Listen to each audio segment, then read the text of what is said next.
Download this code and get free GPT-4o from codegive.com, link in the description below. To use joysticks in Pygame, you first need to initialize the joystick module and check if any joysticks are connected. Once you have a joystick object, you can read the input from the joystick to control your game. Here's a step-by-step tutorial on how to use joysticks in Pygame. Step 1. Initialize Pygame and the joystick module. Step 2. Check if any joysticks are connected. Step 3. Read input from the joystick. This code snippet initializes Pygame and the joystick module, checks for connected joysticks, and reads input from the joystick axes, buttons, and hats. You can use this input to control your game characters or perform certain actions based on the joystick input.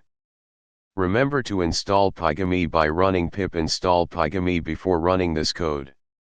You can also further customize the joystick input handling based on your game's requirements. I hope this tutorial helps you to get started with using joysticks in Pygame. Let me know if you have any questions or need further clarification.